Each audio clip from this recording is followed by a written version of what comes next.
Video's running. Here, bell again. There we go. All right, thanks everyone for being here, and we're going to get going. So we'll talk a little bit. We'll do some announcements. October service project. So I think the flyer on everyone's table is actually for last month's service project. So if you want to learn what we did, it's in the flyer. We did Meals on Wheels. I was not there personally. Was anyone in this room there that would like to talk for a minute? Jeff, your hand went down so fast when I said. No, it was great, man. I didn't know much about Meals on Wheels, and that place is humongous. Yeah. They have a full of volunteers. It was a neat project. Was that all you had? I was going to turn the camera toward you. No, that's it. The recap went out to every member. Yeah, so you've seen a recap, but basically, yeah, we a good event that everyone seemed to enjoy. We had about, I think, 10 people there. Is that about right? 10. Yep. The November service project is going to be eyeglass. So we're going to actually do our own service mission. So that will be on November 8th. And the information, I believe, has gone out, Cheryl, or it's about to. It's coming. You get a similar flyer to what was in October. But November 8th, we're going to have 2 shifts because we're limited on the number of people that can be in eyeglass at any time. I believe it's limited to 10. Jamie's giving me the yes. So we'll have a shift from 10 to 12 in the morning. And then this is Monday, November 8th. Shift from 10 to 12 in the morning and from 6 to 8 at night. So we'll be looking for volunteers for that to do the service project there. And more information to come, check your email. And this will be, everyone knows that we're at the new location, the new Dave Burgess Studio 616 down there by Burger King off 29th Street. Okay. Other events coming up, we've got holiday shopping coming up on Saturday, December 4th, if I'm correct. And Ann would like to say a few words about that. I'm going to have you come up so you're on the video.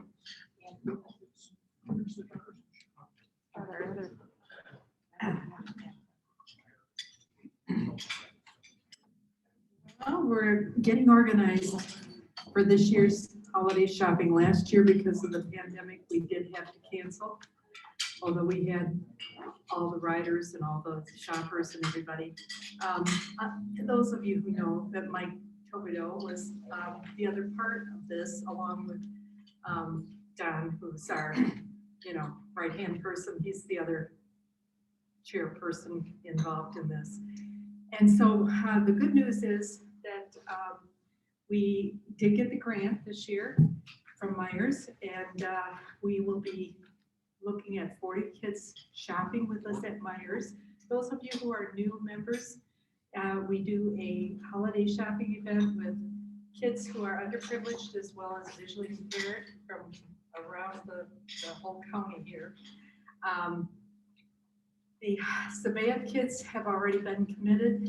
They are going to be providing transportation, thank goodness, there and back, which is a big, big part of what we have missed.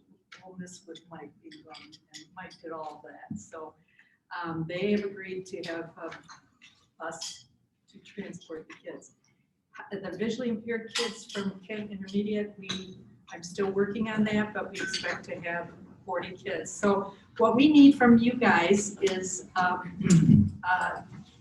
to come and help us shop with the kids. Usually we pair you up with one of the kids that come in. There's 2 shifts, but we need you there from 8 in the morning till 10:30. And then after you shop with them, you go through the cashier. Don is our person that helps with that. And this year, the back room is available for us to have. We have a breakfast for the kids before they start shopping, but then they go back and you assist with their wrapping the gifts and taking them home for their families. The teachers work with them very carefully, so does Savea, having a list, so everything is written down for their sizes, the number of kids that they're shopping for. It's really a really nice event. We give them a $100 gift card each child. They are not supposed to shop for themselves, and that's, they shop for their families. But so what I need are shoppers, and I'm going to pass this around, and then every year we do a pass the hat kind of thing, which Don can explain. He's here to help with that too. And so if you can help us out, it's Meyer at Cascade in 28th and Craft. And you're only gonna be there 2.5 hours or less. You can have all the coffee you want and some breakfast too. So any questions? Okay, we'll pass this around. Yeah, I'll just pass this around. We get $1,000 from Myers. The board usually approves, whatever we need to fill in, but we'd spend a little bit less from the board if you guys contribute a little bit. So I'll pass this around and just get started. Box is making its way around. Again, December 4th on Saturday.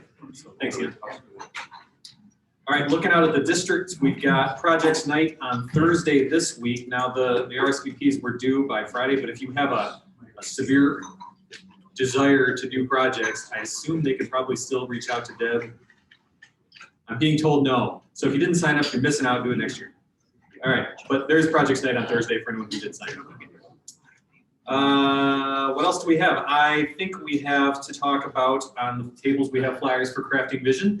So ABVI's Crafting Vision is coming up on Thursday next week, I believe. Yes? Do you want to say a few things about Crafting Vision? Well, of course. You've got to come up here then. Pointing out. Go there.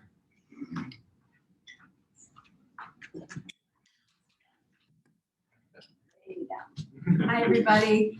So we are very excited. Our 6th annual Crafting Vision event, which is a very casual strolling event. It's going to be at Vandermill Pub on the 28th, which is a Thursday night from 6 to 9.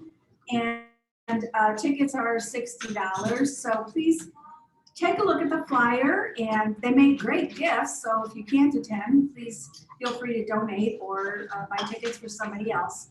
And it all goes to the Association for the Blind and Visually Impaired. So really hope to see you.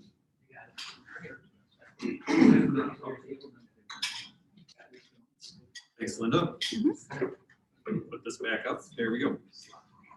All right, and the other partner event that we have is Cherry Health Celebration on November 3rd, which is coming up. And if I don't think anyone here is on that committee, but I will say that it's coming up from 5:30 to 8 p.m. on Wednesday, November 3rd, $100 per person, and you can RSVP to Anna if you would like to learn more. Virtual.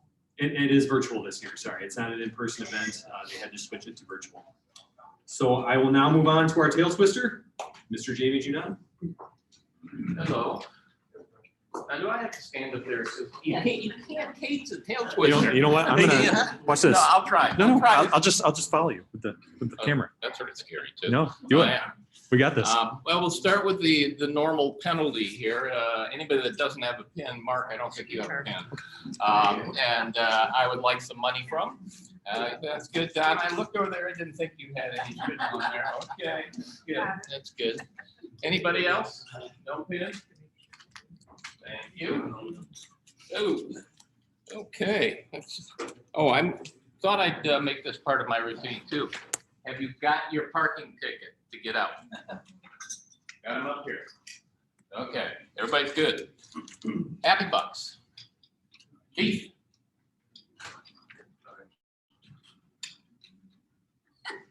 I'm starting the next adventure of my life, Okay. and I have moved to Clark at Keller Lake. And I love it there. Lynn is a new neighbor of mine. Sorry. Okay.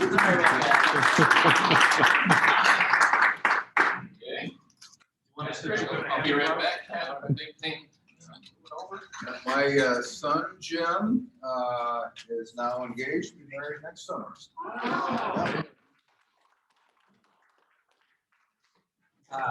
Just got back from a trip to Hilton Head Island. Played 8 rounds of golf in 7 days. Michigan beat Southern Louisiana in a Ryder Cup event, 2-day Ryder Cup event. I came in 4th in a 2-man event and came in 44th in the major tournament, 3-day tournament. And 44th out of 224. I hope you put in more than $1, man. usually don't do happy bucks unless I have a new grandchild, which I don't. Oh. I don't.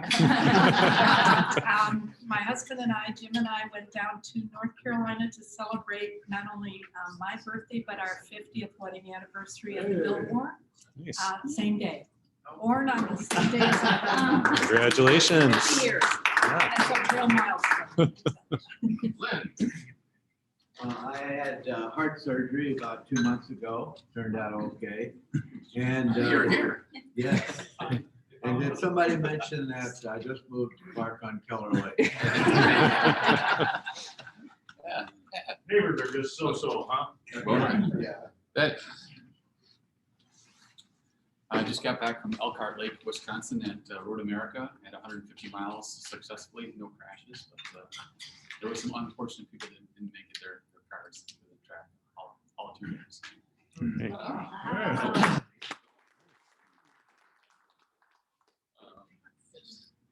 Linda.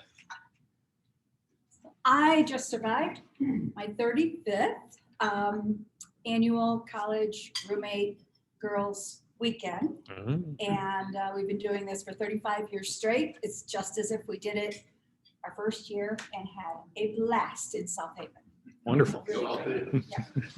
I like I'm getting a lot of 5s instead of just 1s. That's really good too. Gotta grab the cards. And I've got Happy Bucks, $6, Michigan 6-0. I'm happy. Okay. And I Any think predictions there's, on the big game? well, Sure. yeah. Gotta take them one at a time. Gotta take them one at a time. Yeah. So we won't look the at big game. yeah, the big game, the one with Ohio State or the one with Michigan State before then, or is that Penn State? Guests, Mark, I know you're. I'll introduce our speaker in a moment. My son Steven is here. He's going to be also talking today. That's all our guests, and you want to do the raffle? Let's do a raffle.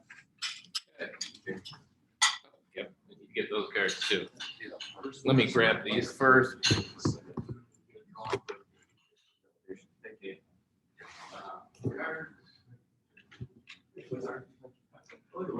Okay, going in circles. Good. Good. Going here. Good.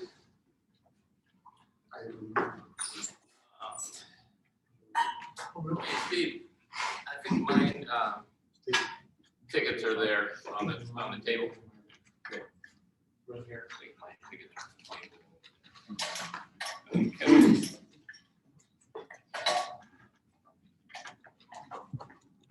Thinking of changing this to a bucket, in mind, because this thing's a pain in the butt.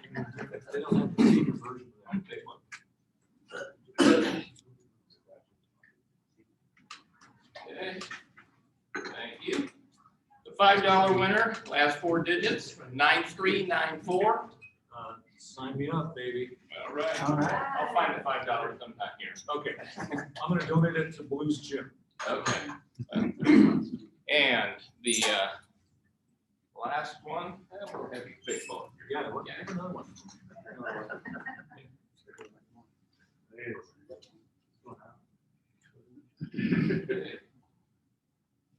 9456. Oh, that's me. That's right here. Okay. So we don't have to put white chip in for you. Good. Thanks. Seems fair. Right here. Dropping in. All right. Look at this. We'll be on video. Okay. Wonderful. Do I get to look? Sure. You can see it down there. You got really good eyes. Whoa! No. Perfect. Okay, we're all set. All right, thanks, Jamie. All right, at this time, we are going to have Mark introduce our speaker. Come on up, Mark. And in this corner, weighing in at 160 pounds, Dino Newville. I've always wanted to do that. So our speaker today There's some personal history with me and Dino, and he doesn't know me. I've never met him before until today, and I've respected him for his work recently, but I've feared him greatly when I was growing up in Grand Rapids. He was a young man with a troubled past, angry. He said he wouldn't beat me up if I said that. But he's also a 4-time legitimate world kickboxing champion. He's going to get back in the ring in a couple of weeks to raise money for his nonprofit gym, Blues Gym, to help underprivileged children in Grand Rapids. But I also wanted to introduce my son, Stephen, who actually introduced me to Dino from some of his recent physical activity with the Blues Gym. So Stephen, would you tell the Dino story? So I had the pleasure of being introduced to Dino about a year ago. I was tired of just lifting weights and running around, so I went on Amazon and bought a pair of boxing gloves and headed down to Kentwood to Blues Gym. And what I found there was a lot more than just a boxing gym. Dino's mission is to help keep kids off the street and keep them in gyms and give them another option to boost their character, boost their confidence, and really show them how to live a meaningful life through Christ. And so been working with Dino and had the pleasure of sharpening my jab up a little bit along with supporting the gym and introducing my friend and my brother, Dino Newville.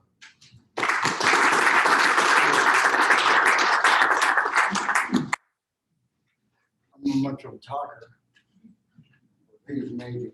So my name's Dino, from the west side of Grand Rapids. Growing up, my family was separated, and I had two choices, this way or that way. And I ended up walking to a church, which was St. James, because it was in the neighborhood, and then later went to a different church, in my life to the Lord. Then I had kind of drifted off as I got a little older. Fighting on the street, which they said was going to get you in trouble, and eventually did. But I was told to pick up my foot to glove on. I tried it, which I liked it. It wasn't real good at first, but I made everybody pay for what it did to me in the beginning. And studied martial arts, long story, I jumped through the years. I was asked in 1980 to go to Japan. Being tough, like I say, yes, very tough I am. It was and am still. Went to Japan in 1980 to represent the American team in international fights, which is 41 years before UFC. I went there, I broke 4 world records. And one night, I defeated the world champ, defeated him in a fashion you could not believe. I put it down 29 times in 9 rounds. I entered the ring with my American flag on for 5,000 Marines. And but beating this guy up was unreal. He defeated every American that he fought. So I was the youngest person in history to win a world championship, even before Mike Tyson, even younger. The 4 records I broke, being the youngest, more knockdowns, first American to win in Japan, and then come back to Grand Rapids, being the first world champion in Grand Rapids in 72 years since Stanley Ketchel, 1909. And then was a West Sider from my neighborhood as well. Actually, my first gym, I looked up the back, that's where Stanley lived, by St. Albert's Church. Being a world champ was great, bring it back to West Side, and then to get January 27th, a day they gave to me, Mayor Abe Drayson presented January 27th to Dino Newville Day, which from 1981 to this year, they still give me the day, which the only person in Grand Rapids to ever get it, which is kind of cool. Really good. I mean, Peter Saki didn't get it, and I love Peter Saki. But Joe Ford didn't get it, I loved him. Actually, moving on, I started doing work with a few people that I probably should have done work for. When you're in the limelight, you're in the spotlight, people come to you. And I had mafia guys come to me, and I started working for them, doing things, just being a tough guy. Years go past, and I didn't want that life anymore. I told them I have to walk the other way. And I had a different vision. My vision, wasn't sure what it was going to lead me or give me, but I just signed a contract to defend the world championship. So we're on the west side, we went to Russo's restaurant and bar there. wasn't drinking, but when my friends got beat up and I wanted to help them, I got hit over the head with a kickstand to a motorcycle. I died instantly. And I mean, literally, I saw myself get hit. I didn't see it actually happen, but I saw it in a vision. Like I hit and I fell to the ground. I was dead, but I was already out of my body. I said, wow, this is weird. And then the paramedic said, he's dead. I go, I'm not dead. Well, actually I was. Out of my body. And I looked up, I go, they say you're blinded by the light. Imagine you're facing the light or looking into the headlight of a semi truck, the bright light. The light was on there. I looked up, I go, Lord, no. No. And my kids need me. I'm not done doing your work. So I was doing good. I had a good life. I was doing pretty good. I mean, I thought I was living a godly life. He put me back in my body. And the police officer said, again, the second time, he's dead. I go, I'm not dead. And I got in my car, and I had tears in my eyes, grabbed my head. I was hurting bad. I had to go to the hospital. And I said, Lord, what am I doing wrong? What am I doing wrong? Whatever you want, use me, I'm yours. It's kind of funny because I said, whatever you want, I'm yours. And use me the way you want. Some guys I knew when they committed a crime on the west side, and they were sons of the mob guys, and of course I didn't tell anybody. They committed a crime, came back, hung with me, and hung with me. They were standing there with me. When the police came and grabbed them, they grabbed me too. And I go, I didn't do anything. I've been here. They go, you're with them, guilty by association. And so we all got arrested, and two of the guys walked. Two guys went to prison. I went to prison. Something I didn't do, and I didn't tell nobody. I said, Lord, use me any way you want. I never forget that, because months in, they tried to rape a female correction officer. I saved her life. A year and a half in, well, they gave me 18 months to 5 years, 5 to 20, 20 to life for something I didn't do. And so within a year and a half, 2 years in, they tried to stab a correction officer, a male. I stopped that. And everybody kept saying, you're not that tough. Well, I'm a karate expert and I can fight. Yes, I am that tough. And believe that. I got a black belt in Japan. Long story. So I'm 3 years in prison for something I didn't do. I go, I'm not staying here. I'm getting out. The judge sent me here and he made a mistake.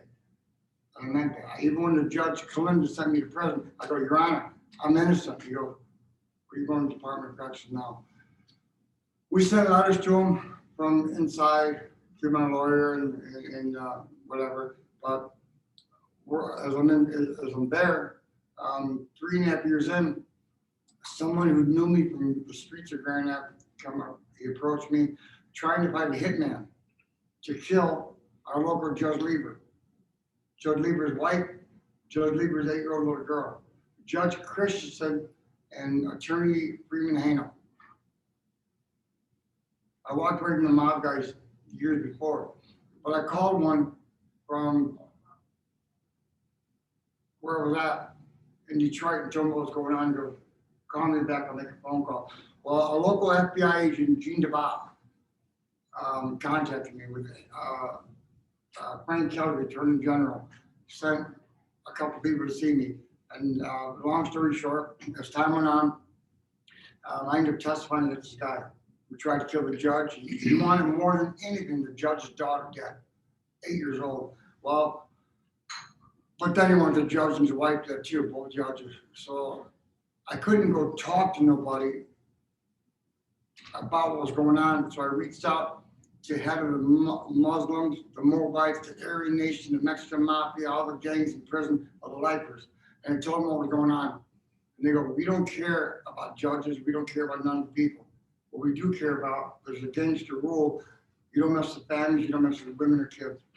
And so they go, we're going to give you a free pass to do what you have to do and save that lady and save that little girl.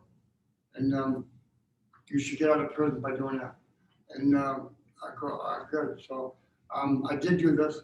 And in the process of doing this, they tried 7 times to kill me in prison. Literally come at me, 5, 6, 7 guys at a time. I fought them off, and yeah, I had weapons or whatever, belts or locks on them. It's all documented in public record. I got out of prison. Judge Lieber came up and saw me at Chippewa Courthouse, way up in UP. I never met him before. And he said to me, he goes, "I want to thank you for saving my life and my daughter's life." I said, "Judge, I've never met you before. It's my pleasure. Yeah, I'm gonna get you out of here." I go, "You know what, my life I led, God knows what he's doing. I'll be okay." And, but he got me out of it. He goes, "Dino's innocent for the crimes that he was charged with." Judge Kalinda came back and said, "There's been an error. We need to get this man out. There's been a mistake. He didn't do the crime he was convicted of." Governor English is leaving there. The FBI and every DEA, FBI agent there went to bat for him to get me out. They got me out. Before I left prison, there was a rule. They said, they took 7.5 years of my life away. And in 1997, my father asked me, "You want to go to your dad's funeral?" Or no, "You want to go see your dad on his deathbed?" No, they said, "You want to go see your dad's funeral?" I said, "No, I've never seen a dead man talk. I want to see my father where he's alive. Forget the funeral." So they brought me home. I saw my dad, and I told my dad, so I told the doctor I would give my kidney and the liver. I was 205 pounds. I was benching 345 on the bench. And I was a lot bigger. And I wanted to give my dad a kidney and a liver. And the doctor said the anesthesia would kill him along. So that was the last time I saw my dad. I promised my dad good things. To go do what you're supposed to do, which was, we always talked in the open gym later on. Not being a world champion, being in prison. But I was in prison because I didn't tell on somebody. I didn't tell on nobody, and I was totally innocent. I was so innocent about it that, I spent everything I had to get out, which didn't do no good. Every dollar I spent, over 100 grand, went down the toilet. But I called Henry Erb from TV8, and Henry Erb did a story on me, which got me out. It was an amazing story. It was national. And getting out, before I left prison, all the head of the prison gang said, "You'll do one thing. You will leave here alive, but you will save every kid in the community, black or white. You will save them, and they will not come to prison. And don't let us hear that you didn't help somebody." Well, I'm out. And right after I got out, I opened a gym, Blues Gym. My father was Billy Blue. And Floyd Mayweather Sr. and I partnered with the gym. I have had over 500 kids a week in the gym that are off the street. They were not getting in trouble. They were doing good. We have drug counselors there. We have a learning center there. We have self-defense for women. We have karate, kickboxing, jiu-jitsu, and Dino. And it's truly amazing gift that the Lord's given me. I received letters periodically from prison. "Hey, we're proud of you, man. You're doing good." Guys that are doing life. In fact, recently I received a letter from one of the guys who gave me the okay to do what I did against the other inmate. He just died at 80-some years old. But it's sad, and I feel bad for the people that are in there, but for the ones who did commit a crime, they deserve to be there. For the ones that didn't commit a crime, which there's many of them there, as I was, I feel for them. But getting out, Alpha Blues Gym, before COVID, we had 500. During COVID, they came to me, the state police, Grand Rapids, Kent County, telling me I had to shut down. And I told them, "It's interesting. I'm not shutting down." They go, "You have to, you're going to jail." I go, "Be the first time I went to jail for something, or for Jesus. I've gone to jail many times being stupid. This time for Jesus, I'll be okay." I go, "Are you a man of God?" To the state police. I go, "Nothing to do with that." I go, "Mark and Matthew, Jesus said, we'll share the word to the world every day.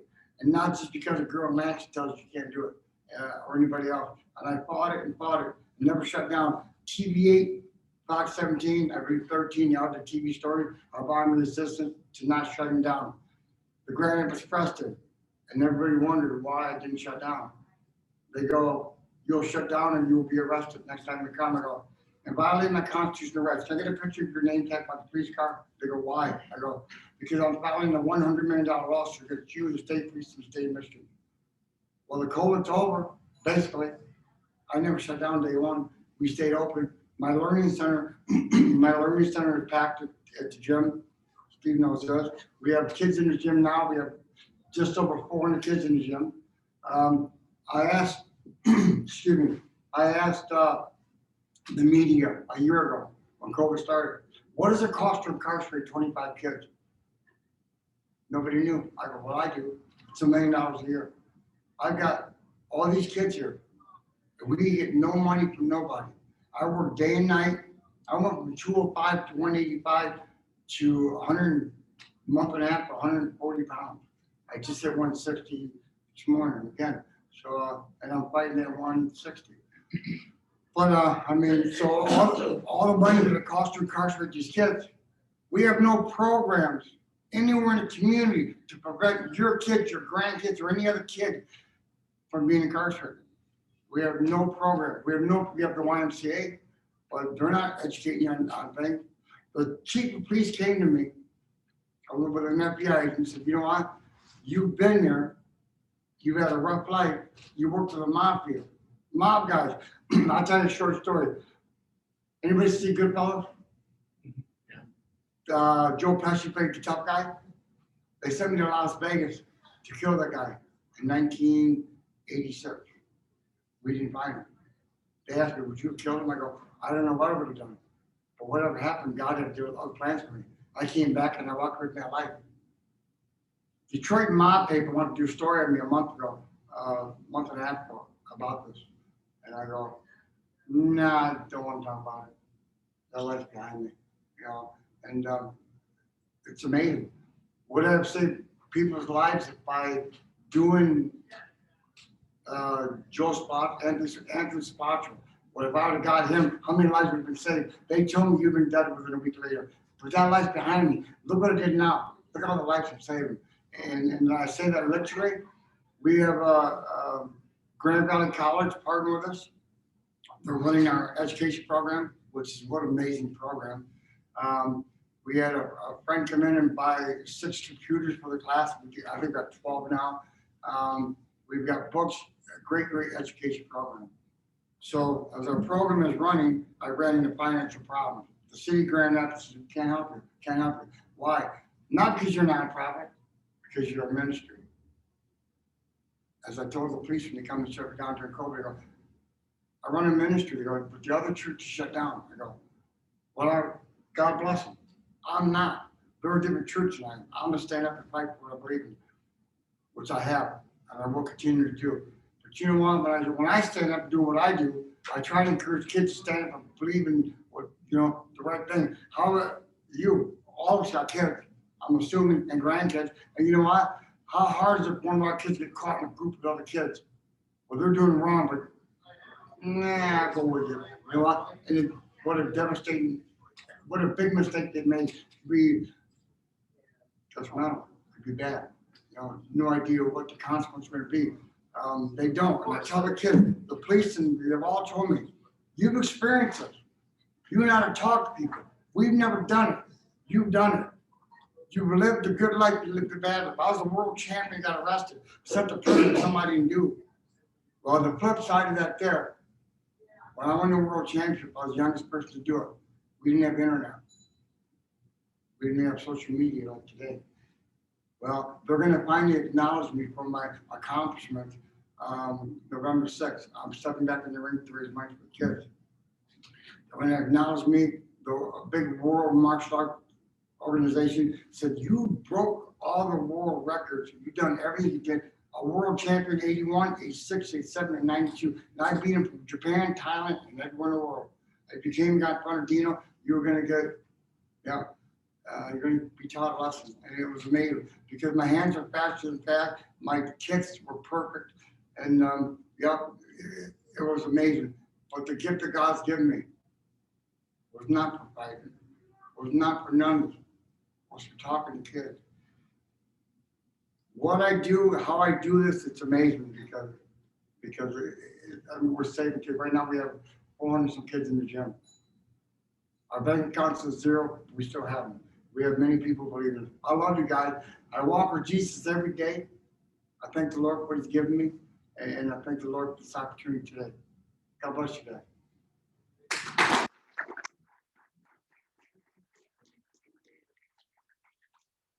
Anybody have any questions?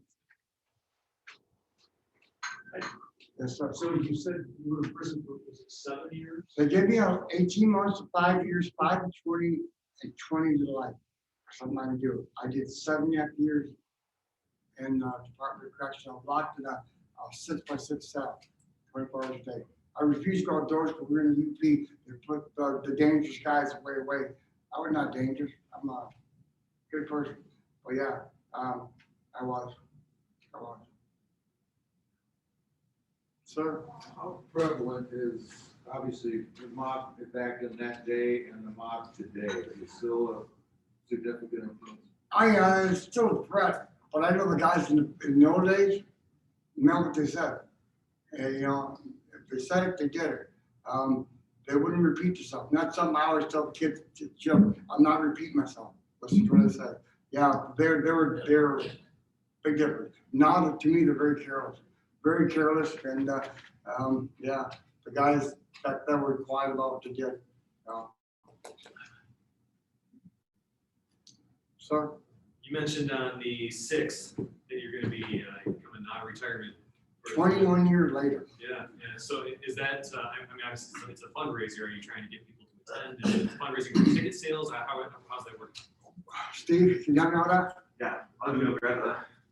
Yeah, we definitely want a large attendance. We're gonna use the big arena. I packed many times, 6,000 people. I just didn't think I could do it right now. So we went to the 2,200 seat venue, and which I'm really shocked right now. We're still 3 weeks out, just under 3 weeks. The table seats are booming.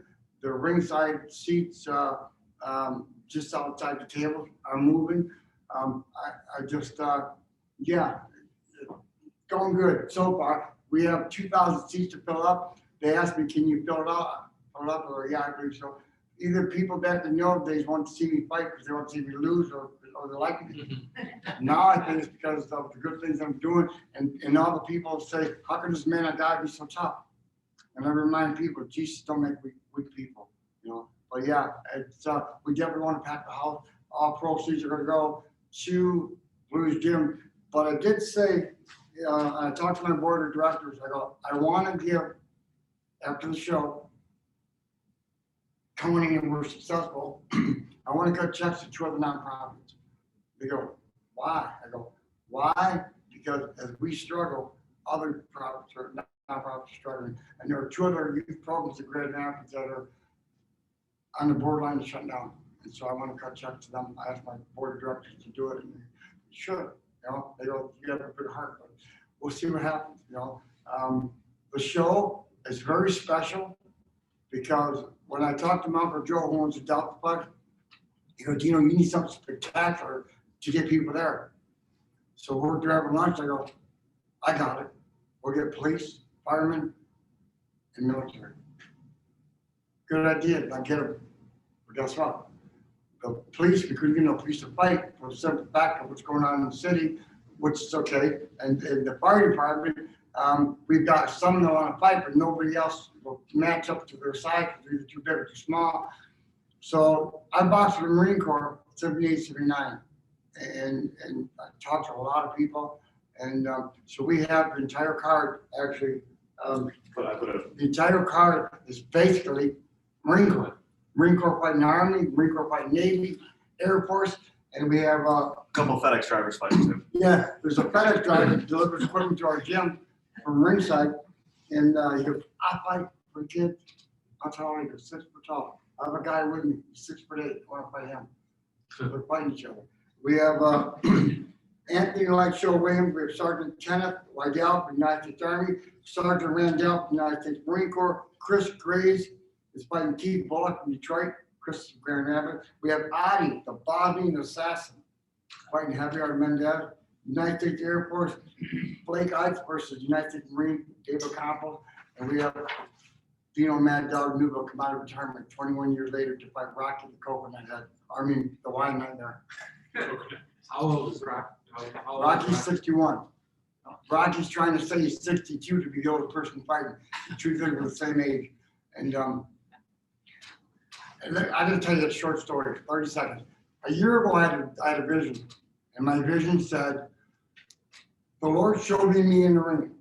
I go, well, that was nice. That was the memories of my old days. 6 months later, I got identical vision again. I go, wow. I told my wife, she goes, you fight on me. I go, no, she got something.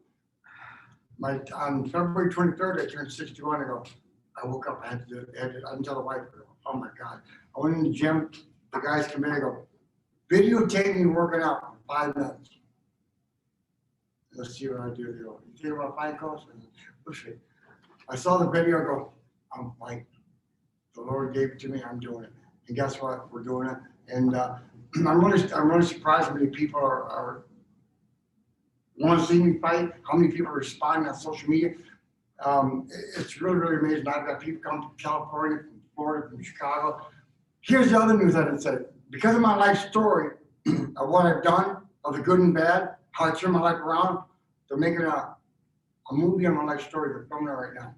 They're filming a movie on my life story, Mad Dog's Redemption. And then they're talking right now, I looked at maybe a 2-year deal with Netflix. We just got a phone call last Friday. It looks like ESPN's buying that story about the fallen world champion. So it's just really crazy. Of course, we wait for the money, but we wait for the money from the movie and everything else. It's a long wait, but you know, we're still doing it. And as long as I can show hope to the kids, you got to keep pushing, chasing that dream. The dreams do come true if you believe in them. And I ask everybody, how many people have been in trouble? How many people have done something wrong that didn't get caught for it? Well, I stuck up for everybody to keep you safe. Or you safe, I took the blame because I wasn't afraid to protect other people. The Lord gave me that shield. I love it, and I thank you guys for having me. God bless.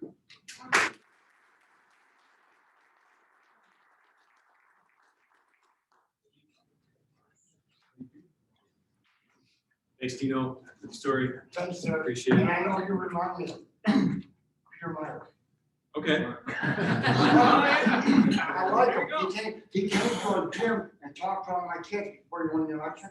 Yeah. He came and talked to him and got in the ring with him. Which is kind of cool. I got that Meyer money. Oh, it's in here. I thought you were trying to. So, Dino, before you go, token of our appreciation, we would like to give you a Lions Club mug. So, if you're a coffee drinker or not, but I am. there you go. Thank Use you, that sir. in the gym. Thank you, brother. God bless you. Thanks, Dino. God bless you all. Thank you. All right, and everyone take a look at the flyer, which is where on with more I information put a poster up there along with some Dino's business cards. out there on the table. All right. Cheryl Henderson is going to forward around to everybody. My Facebook page is called Billy Blue, not Blues Gym. There's a Blues Gym. We have a web page, but my Facebook is Billy Blue. It shows everything I do with the kids every day, helping people out what I do. If people come in, is this a box gym or is this a box gym or a church? Or we're a church with a box gym. Gotcha. So Billy Blue on Facebook. All right. Thank you. And we are adjourned.